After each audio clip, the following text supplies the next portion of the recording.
तंग गलियों और घाटों पर घूमती, अपना तन मन उसमें डुबाती, उस शहर के रंग में डूबती। अपने जीवन के कुछ सुनहरे पलों को याद करते कात्यायनी न जाने कितने वर्षों बाद अपने अंदर एक सुकून महसूस कर रही थी कि अचानक उसकी आंखें किसी पर जाकर रुक गई। उसकी आवाज न जाने क्यों दिल पर दस्तक देने लगी। उसके दिमाग ने उसे समझाने की कोशिश की ये वो नहीं है, लेकिन दिल उसे मानने को तैयार नहीं था। वो बार बार कात्यायनी को उस तरफ चलने को मजबूर कर रहा था, लेकिन उसका मस्तिष्क उसे रोक रहा था। कहते हैं अगर दिल और दिमाग में जंग हो तो जीतता हमेशा दिल ही है, और ना चाहते हुए भी उसके कदम उसकी ओर बढ़ गए। आज 20 वर्षों बाद उसके सामने खड़े होकर वो अपने आप को संभाल नहीं पा रही थी। ऐसा लगा जैसे उसे कोई धक्का दे रहा हो, जीवन के उन पन्नों को पढ़ने के लिए जिसे वो हमेशा फाड़ कर फेंक देना चाहती थी। उसने कभी नहीं सोचा था कि जीवन में कभी ये समय भी उसे देखना पड़ेगा। वो शब्द जैसे पिघले शीशे के समान आज फिर उसके कानों में गूंजने लगे। जितना दर्द शायद उस समय हुआ, उससे लाखों गुना अब महसूस हो रहा था। बार बार उसके वो शब्द, तुम मेरे जीवन से चली जाओ कात्यायनी, मैं तुमसे प्यार नहीं करता, ये शायद सिर्फ एक आकर्षण था। मैं अपनी माँ के पसंद की लड़की से शादी करना चाहता हूँ, तुमसे नहीं। मेरे जीवन में अब तुम्हारा कोई स्थान नहीं। इन शब्दों को सुनते ही कात्यायनी जैसे शून्य में चली गई। उसके बाद उसने ना जाने क्या क्या कहा जो कात्यायनी को सुनाई ही नहीं दे रहे थे। सिर्फ उसका चेहरा देखकर ऐसे लग रहा था जैसे वह कुछ बोल रहा है। उसे ऐसा महसूस हुआ जैसे किसी गीले कपड़े को निचोड़कर सारा पानी निकाल लेते हैं, वैसे ही किसी ने उसका रक्त निकाल लिया है। ना पैरों में खड़े होने की ताकत थी और ना उसे कुछ जवाब देने की।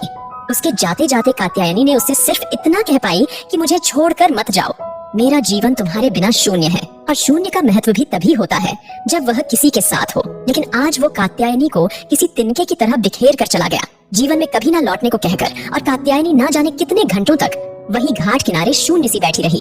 अंधेरा घिरने को आया। एक मांझी ने कात्यायनी को देखकर कहा, बिटिया यहाँ क्यों बैठी हो, अंधेरा होने को आया, यहाँ इस तरह बैठना ठीक नहीं है। उस दिन कात्यायनी किस तरह घर पहुंची उसे पता नहीं। आज इतने वर्षों बाद फिर से उसे सामने देखकर लगा कि शायद वो गंगा की धारा में बहती जा रही है। कात्यायनी की हिम्मत नहीं हुई कुछ बोलने की, और वो अपने आप को एक लाश की तरह ढोती हुई सामने एक सकरी सी गली की तरफ बढ़ गई। गली में दोनों तरफ दुकानें सजी थी, लोगों की भीड़ भाड़ थी, और फूलों अगरबत्तियों की महक पूरे वातावरण में फैली थी। वह जितना आगे बढ़ती उस गली में उतना ही यादों के भंवर में फंसती जाती। उन यादों का भार इतना ज्यादा लग रहा था कि कात्यायनी के कदम ही नहीं उठ रहे थे। उसे ऐसा लगा जैसे कोई उसका गला घोंट रहा हो। वो सांस नहीं ले पा रही थी। लगा जैसे आंखों के सामने अंधेरा सा छा गया और सिर घूमने लगा। कात्यायनी वही एक दुकान के चबूतरे पर किसी तरह से बैठ गई। उसका चेहरा पसीने से भीगा हुआ था, आंखें लाल हो गई जैसे शरीर का सारा रक्त प्रवाह आंखों में हो रहा है। हाथ पैर ठंडा पड़ गया था। इतने भीड़ भाड़ वाली जगह पर भी जैसे लग रहा था कि कोई है ही नहीं, बस एक भयावह सन्नाटा है चारों तरफ। बिटिया क्या हुआ, ठीक हो? इतने सुहावने मौसम में इतना पसीना, और तुम्हारी आंखें भी बहुत लाल है। क्या हुआ बिटिया, तबीयत ठीक नहीं, कुछ परेशानी है?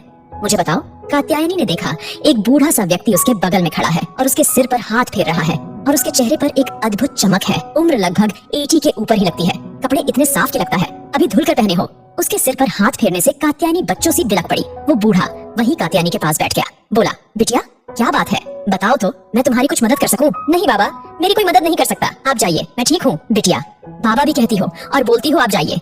अपनी बिटिया को ऐसी हालत में कैसे छोड़कर जा सकता हूँ? एक बार मुझे बताओ तो क्या बात है, तुम्हें देखकर लगता है बहुत तकलीफ में हो। उस बूढ़े व्यक्ति के बार बार पूछने पर कात्यायनी ने सारी बातें उसे बता दी। बूढ़ा व्यक्ति बड़े धैर्य के साथ सुनता रहा और मुस्कुराकर बोला, बिटिया तुम्हारी परेशानी का हल तो तुम्हारे पास ही है। कात्यायनी ने उस बूढ़े व्यक्ति की तरफ देखा तो उसने कहा, बिटिया सबसे पहले उसे माफ कर दो और अपने आप को उस दर्द से मुक्त कर दो जो सालों से तुम्हारे अंदर है। और रहे तुम्हारे सवालों के जवाब तो इस तरह से नहीं मिलेंगे, जवाब भी वही देगा जिसने सवाल बनाए। बिटिया प्रेम को तो किसी की जरूरत नहीं, न किसी बंधन की, न किसी रिश्तों की, न किसी शब्द की। प्रेम तो बस देना जानता है, लेना नहीं।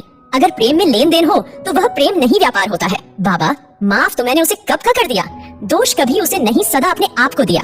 हमेशा यही सोचती रही शायद कमी मुझ में ही थी, इसीलिए मुझे अपनाया नहीं। मेरे सारे अधिकार भी किसी और को दिए, तो क्या नाराज होने का अधिकार भी मेरा नहीं रहा? जो दर्द मैं सह रही हूँ क्या उससे मुक्त होने का अधिकार भी नहीं है? क्यों नहीं है बिटिया?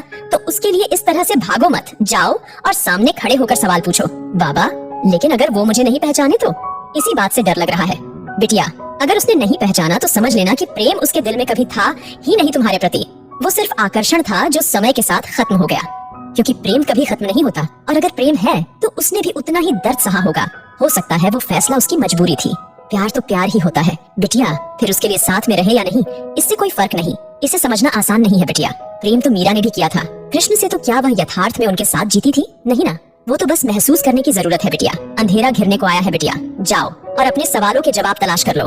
मैं भी चलता हूँ। कात्यायनी को अब एहसास हुआ कि ना जाने कितने देर से वो यहाँ है। सचमुच अंधेरा होने को आया, लेकिन बूढ़े बाबा की बात सुनकर उसका मन कुछ जरूर शांत हो गया था। तभी उसने देखा वो बूढ़ा व्यक्ति चला गया था और गली में भीड़ भाड़ तो कम नहीं हुई, लेकिन बल्ब की जगमगाहट से अद्भुत छटा बिखरी थी, जैसे किसी नई नवेली दुल्हन के गले में हीरे का हार चमक रहा हो। कात्यायनी भी देर न करते हुए घाट की तरफ चल पड़ी, अपने सवालों के जवाब की तलाश में।